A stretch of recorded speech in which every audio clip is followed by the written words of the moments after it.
Imagine for a second, just try to picture squeezing the entire 13.8 billion year history of the universe into a single standard 365-day calendar year. That is a massive scale to try and compress into something we can actually visualize. Right. But if you do it, the Big Bang happens right at the stroke of midnight on January 1st. Now, on this cosmic calendar, where do you think humans actually show up? Are we a summer phenomenon? Do we arrive in time for autumn? And the answer to that usually catches people completely off guard. Because when you shrink billions of years down into a format that you interact with every single day, the scale of our own existence becomes incredibly stark. We usually think of ourselves as the main characters of history. We really do. Welcome to this deep dive. Today, we are looking at a brilliant exploration into the evolution of human intelligence based on Carl Sagan's 1977 book, The Dragons of Eden. Our mission today is to unpack how we got these minds of ours, and we are relying purely on the anatomical and evolutionary framework that this book presents. Exactly. We want to distill what the author actually says about human intelligence, look at the strengths and maybe some logical gaps in his argument, and connect it directly to your everyday life. It's a strictly Darwinian journey. We are tracing the steps from ancient reptiles straight to you, the listener. The argument here is that the human mind emerges purely from brain anatomy and physiology. There's no mysticism involved here. It's a synthesis of biology, anthropology, psychology, and even early computer science. It's a fascinating lens to look through. If you have ever found yourself dealing with completely conflicting instincts, like a sudden blinding urge to yell at someone who cuts you off in traffic, battling against the calm, logical voice in your head telling you to just take a deep breath. Which happens to all of us. Right. This evolutionary history actually explains why your brain feels like a battlefield sometimes. To understand that battlefield, we really have to go back to that cosmic timeline you mentioned at the start. Yeah. The book uses the cosmic calendar to set the stage. When we map 13.8 billion years onto 365 days, the pacing of history is entirely flipped from how we usually perceive it. Let's look at those exact dates to get a sense of it. So the Big Bang is January 1st. For months and months, nothing much happens from our perspective. The Earth itself doesn't even form until early September. The entire summer passes before our planet even exists. Exactly. Then, life sparks in late September. Dinosaurs. They don't start roaming around until late December. Mammals finally make their grand entrance on December 26th. And flowers, things that feel so fundamental and ancient to our world, they only bloom on December 28th. What stands out to me there is how late everything we consider normal actually arrives. But the most startling fact, by far, is the arrival of humanity. On this year-long calendar, humans don't appear until 10:30 p.m. on December 31st. New Year's Eve. Yes, New Year's Eve. We don't even manage to tame fire until 11:46 p.m. So we are literally an 11th hour phenomenon. And all of recorded human history, every empire, every world war, every technological leap, all the biblical events, they all take place in the very last 10 seconds of the year. If we connect this to the bigger picture, this recency is profound. It forces a massive shift in perspective for anyone listening. Does recognizing our absolute recency on the cosmic scale humble you? Does it make your daily stresses seem a bit insignificant? Or does it do the opposite? Right. Does it inflate the drama of our existence? To achieve so much in the final 10 seconds of the year is an astronomical feat. It demands we ask whether pinpointing human recency means we need to take planetary stewardship much more seriously, knowing how long it took to build this world and how incredibly fast we've dominated it. How did we get from taming fire at 11:46 p.m. to building skyscrapers and launching satellites just minutes later on that cosmic scale? That brings us to the core anatomical theory the book explores, the triune brain. This is where we get into the architecture of the mind. Yes. Your skull houses 3 distinct layers that evolved over eons. People usually think of the brain as just one uniform mass of gray matter, but it's not. We basically have 3 uneasy roommates living inside our skulls. First, at the very base of the brain, we have the R complex. The R stands for reptilian. This is our ancient foundational brain. It is responsible for our most basic survival instincts, our aggression, and our adherence to rigid rituals and social hierarchies. Then, wrapped around that ancient core is the limbic system. This is the mammalian brain. This is where emotions and memory live. When you feel a deep bond with a pet or a sudden wave of sadness, that is your limbic system lighting up.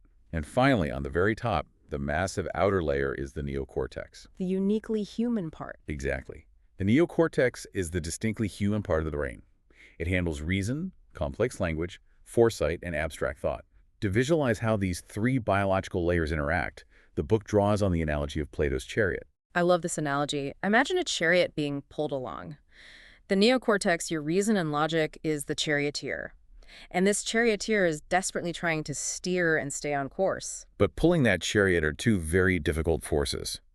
You have the limbic system, which acts like a team of wild, emotional horses that can be easily spooked or excited. And then you have the R complex. Right, the reptilian brain. Yeah. It acts as a stubborn, heavy beast that just wants to do what it wants to do, usually involving basic survival, dominance, or aggression. When we apply this biological turf war to everyday life, the implications are staggering. Think about that road rage example we talked about earlier. It makes perfect sense when you look at it through this lens. It really does. When someone cuts you off, and you feel that sudden, blinding fury and a desire to dominate the other driver or aggressively defend your territory, that is your ancient reptile brain, the R complex, reviving itself in a modern setting. It perceives a physical threat to its space and reacts with primal aggression. Meanwhile, your neocortex, the charioteer, is frantically pulling the reins, trying to remind you that you are late for work, and ramming your car into someone else is an illogical, highly dangerous idea. That dynamic perfectly explains the title of the book, The Dragons of Eden. The dragons are a direct nod to these primal evolutionary fears of reptiles that we all carry. These fears are so deeply wired into us that they show up in our cultural myths across the globe. We see it everywhere. We do. We see it in the serpents in Genesis and in our fascination and terror regarding real-life beasts like Komodo dragons. The dragons aren't just fantasy creatures, they are the reptilian instincts lurking deep inside our own R complex. That brings us to the second part of the title, Eden.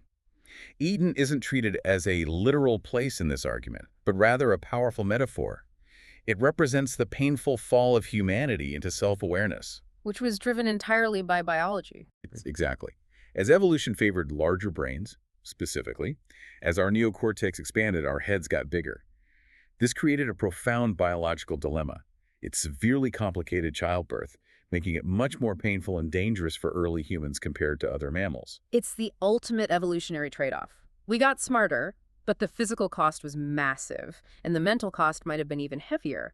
With that expanding neocortex came foresight. And with foresight came the dawning, heavy realization of our own mortality. We became the creature that knows it is going to die. That is the true fall from Eden, the loss of blissful animal ignorance. This raises an important question about those very dragons we fear. Is our fear of reptilian symbols merely a cultural holdover passed down through generations of storytelling? Or is it a universal biological archetype physically hardwired into our R complex? The argument suggests our myths are actual reflections of our neuroanatomy. We tell stories about fighting dragons because, neurologically speaking, our mammalian and human brains are constantly trying to tame the reptile within. But let's evaluate that for a moment. Critics of this view might argue that culture plays a much larger role than strict biology here. If we want to debate this fairly, we have to ask if reducing thousands of years of complex mythology down to just brain anatomy might be oversimplifying human imagination. That is a very fair point. It's a compelling framework, but maybe it leans a bit too heavily into biological determinism. Still, if this expanding neocortex is what burdened us with the awareness of our own mortality, it makes you wonder, is a larger brain always the defining mark of a higher intelligence? Because if it's just about absolute size, wouldn't whales or elephants be the ones having existential crises and building rocket ships? Right. So how do we actually measure intelligence here? It's not just about absolute size, it's the brain-to-body mass ratio. It's about how much brain you have compared to the physical machinery it takes to run your body. Humans top this chart. Dolphins are right behind us, which aligns with their highly complex social behaviors. But there's a surprising contender on that list, too. Yes. Surprisingly, ants punch way above their weight class in this ratio. Wait, you're not actually suggesting an ant colony is going to write a symphony or ponder its own mortality, right? What kind of intelligence are we actually measuring when we talk about ants? That is a crucial distinction. We aren't talking about individual creative genius when we look at ants. We're looking at distributed intelligence. It challenges our assumptions about how intelligence operates. Because we usually think of intelligence as a purely individual trait. Exactly. It prompts a fascinating consideration for you to mull overdue ant colonies. acting as a unified, complex network, outsmart lone humans in terms of pure ecological survival and architectural efficiency. Intelligence isn't always an individual trait. It can be a collective phenomenon. Let's talk about some of the evolutionary holdovers that came along for the ride as our individual human intelligence developed. We tend to assume things like sleep and dreams are just standard operating procedures for life, but they are actually ancient evolutionary baggage. Innate fears, like the sudden terror of falling in your sleep or an instinctual flinch near snakes, are holdovers too. But humanity also made a few massive evolutionary bets that paid off spectacularly. Bipedalism was one of the biggest gambles. Standing up on two legs made us slower and exposed our vital organs, but it paid off by freeing our hands, And once the hands were free, intricate tool-making became possible. which drove the need for social cooperation to protect ourselves, which in turn required more brain power. But perhaps the most crucial evolutionary bet was our exceptionally long childhoods. Unlike a foal that stands up and runs mere hours after birth, human children are completely vulnerable for years. It seems like a terrible survival strategy at first glance. It really does. It seems totally counterintuitive.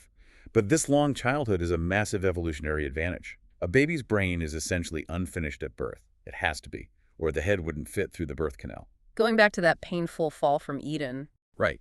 That long period of vulnerability provides a massive protected window for the neocortex to wire itself based on its environment. It gives us time to learn, to absorb complex culture, and to develop that nuanced intelligence before we have to face the brutal realities of survival. we aren't the only ones showing sparks of this development either. The book points to animal intelligence, specifically chimps. There is the famous example of Washoe the chimp, who was taught American Sign Language and grasped hundreds of signs. Washoe could use this proto-language to communicate specific needs and make novel observations. The Washoe example sparks a deep philosophical debate. We have to evaluate what we are really seeing. Is a chimp's ability to use signs proof of a near-human mind operating just below our level of complexity? Or is it simply a series of highly trained tricks reinforced by rewards? The book leans heavily into the idea that intelligence is a gradient, not a binary switch that suddenly flipped on for humans. The biological roots of our neocortex are visibly active in these primates. If the brain is built in layers from bottom to top, we also have to look at the divisions side to side. The split brain experiments discussed in the middle of this research reveal that the rivalry in our head isn't just vertical between the reptile and the human. It is horizontal across the hemispheres. The split brain research reveals a profound division of labor. By studying patients who had the connection between their hemispheres, the corpus callosum severed to treat severe epilepsy, scientists discovered how distinct the two sides are. The right hemisphere of your brain is intuitive, spatial, and holistic. It looks at the big picture, recognizes faces, and processes nonverbal cues. And the left hemisphere is the analytical, logical, and language-driven side. It processes information sequentially and is responsible for our ability to speak and write. So when you are lost in a piece of music or suddenly figure out a complex puzzle without knowing exactly how you got the answer, that is your right hemisphere doing the heavy lifting in the background. But when you are balancing a budget or constructing a persuasive argument, that is the left hemisphere taking charge. Now, modern neuroscience has shown that this left brain, right brain divide isn't quite as strictly walled off as researchers thought in the 1970s. The brain is highly interconnected. But as a conceptual framework, it raises an intriguing question about human potential. Our modern society school, corporate work, standardized testing heavily favors the analytical left brain. If that is the dominant voice we are forced to use, do these split-brain insights suggest there are hidden, intuitive geniuses inside all of us, locked away in the right hemisphere, just waiting for the right environment to be tapped? I love the idea of unlocking hidden potential. But there is a dark side to all this ancient wiring, and the argument brings the discussion squarely into the present day to warn us about it. Our modern societies are violently clashing with our hunter-gatherer wiring. We're walking around with this triune brain, still heavily influenced by our ancient R complex, but we're living in an era of smartphones, nuclear weapons, and hyper-connected global economies. The mismatch is exactly where the danger lies. That reptile brain fuels our modern tendency toward rigid hierarchies, aggressive tribalism, and a deep, irrational resistance to change. We find ourselves wanting to ritualize our behaviors, doing things the way we've always done them simply because it feels safe, while our technology explodes around us at an exponential rate. Our tools and weapons have evolved into the 21st century, but our emotional and aggressive impulses are still stuck in the Pleistocene epoch, the Ice Age environments of our ancient ancestors. This brings us to the philosophical core of this worldview materialism. The premise here is that the mind is strictly the brain and nothing more. There is no separate spirit or soul floating around operating the machinery. Your thoughts, your deepest fears, your capacity for profound love, they are all, at their core, chemical and electrical signals firing across the neocortex, the limbic system, and the R complex. For you, as the listener, it's worth pausing to really consider the weight of that stance. If your entire consciousness, your sense of self, is purely physical biology, is that a liberating thought? Does it free you to understand yourself as a miraculous, deeply connected product of the natural world? Or do you find it soul-denying, a cold reduction of the human experience to mere mechanics? It's a huge debate. If you were to argue against this book fairly, you might point out that explaining the mechanics of the brain doesn't necessarily explain the subjective experience of consciousness. But the book presents this materialism not as a tragedy, but as a profound reality we must accept if we are ever going to truly understand ourselves and our place in the cosmos. Despite how stark or clinical that might sound, the conclusion of this evolutionary journey is incredibly hopeful. There are no dramatic plot twists here at the end, and no secret biological upgrades coming to save us. Instead, what we get is an urgent, rational plea. Our only way forward is through education. We have to consciously master our triune inheritance. We have to actively use the neocortex to recognize when the reptile brain is taking over the steering wheel. The neocortex is our saving grace. It gives us the unique power to transcend our base instincts. We aren't doomed to act on every aggressive or territorial impulse that bubbles up from the R complex. Through what the book calls skeptical wonder, we can analyze our own thoughts, question our motives, and deliberately choose a path of reason over blind reaction. The charioteer can learn to soothe the wild horses and command the stubborn beast. So to bring this all together, we started by imagining the entire 13.8 billion year history of the cosmos compressed into a single calendar year. We saw how humans barely squeaked in at the very last minutes of New Year's Eve. And from that incredible cosmic scale, we zoomed all the way in, connecting the vastness of time to the very real, sometimes messy, three-layered brain sitting inside your head right now. Your daily struggles, your intuitive leaps, your fears, and your brilliance are all echoes of a massive, sprawling evolutionary journey. It is a profound synthesis of where we came from and who we are. But as we wrap up this deep dive, I want to leave you with a final, lingering thought to explore on your own. If evolution is an ongoing process, what comes next? We've talked about the neocortex as the charioteer trying to manage our ancient biology, but consider our modern reliance on technology. Are we currently building a fourth layer of the brain? A technological, cloud-based exocortex made of smartphones, search engines, and vast networks of information. And if we are wiring our minds directly into a global digital network, how will our ancient territorial inner reptile react to living in the cloud? That is definitely something to chew on the next time you reach for your phone. Here are a few questions you can carry into your own discussions. First, when you feel a sudden burst of emotion or frustration today, can you pause and identify which part of your brain is really doing the talking? Second, if our intelligence is deeply connected to our physical biology, how does that change the way you view the intelligence of the animals around us? And finally, does knowing that all of human history happened in the last 10 seconds of the cosmic calendar make you feel more responsible for the future of our planet? Thank you for joining us on this deep dive. Keep questioning your instincts and keep looking at your daily choices through the magnificent lens of deep cosmic time.